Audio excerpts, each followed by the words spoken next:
ক্রমবর্ধমান উত্তেজনার মধ্যে পরমাণু ইস্যুতে পরিস্থিতি শান্ত করতে শুক্রবার ওমানে আলোচনায় বসতে যাচ্ছে যুক্তরাষ্ট্র ও ইরান। আলোচনার মূল লক্ষ্য হবে মধ্যপ্রাচ্যে উত্তেজনা কমানো। মধ্যপ্রাচ্যের আঞ্চলিক এক কর্মকর্তা জানিয়েছেন, শুরুতে আলোচনার স্থান হিসেবে তুরস্ক ভাবা হলেও ইরানের অনুরোধে তা ওমানে সরানো হয়েছে। এদিকে উত্তেজনার মধ্যে বুধবার মাটির নিচে থাকা নতুন আরেকটি মিসাইল ঘাঁটি উন্মোচন করেছে ইরান।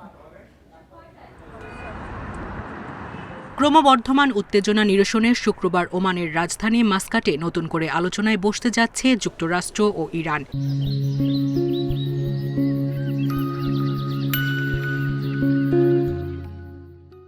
এরই মধ্যে এই আলোচনার কাঠামো তৈরি করেছে মধ্যস্থতাকারী ৩ দেশ তুরস্ক, মিশর ও কাতার।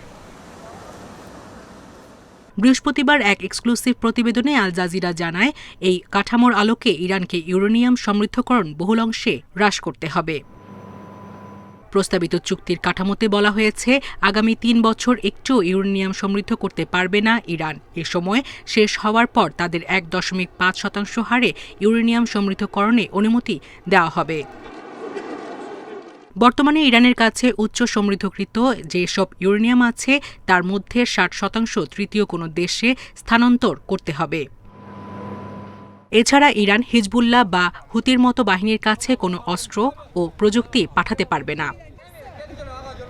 এগুলোর পাশাপাশি ইরানকে কথা দিতে হবে, ইরান তাদের ব্যালিস্টিক মিসাইল ব্যবহার করবে না। তবে যুক্তরাষ্ট্র দাবি করছে, ইরানকে মিসাইল উৎপাদন সীমিত এবং এগুলোর আঘাত হানার সীমা কমাতে হবে। একটি সূত্র জানিয়েছে, যুক্তরাষ্ট্র ও ইরানের মধ্যে আগ্রাসন বিরোধী চুক্তি নিয়েও প্রস্তাব দেওয়া হয়েছে। তবে ইরান চায় আলোচনাটি শুধুমাত্র তাদের পরমাণু কর্মসূচি পর্যন্ত সীমাবদ্ধ থাকুক। ব্যালিস্টিক ক্ষেপণাস্ত্র বা আঞ্চলিক প্রভাব বিস্তার নিয়ে আলোচনা করতে আগ্রহী নয় তেহরান।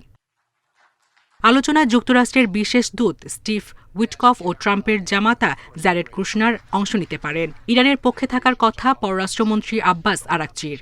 আরও কিছু দেশের প্রতিনিধির উপস্থিতির কথা থাকলেও যুক্তরাষ্ট্রের সঙ্গে দ্বিপক্ষীয় আলোচনা চেয়েছে ইরান। সায়রা খান, ইন্ডিপেন্ডেন্ট নিউজ।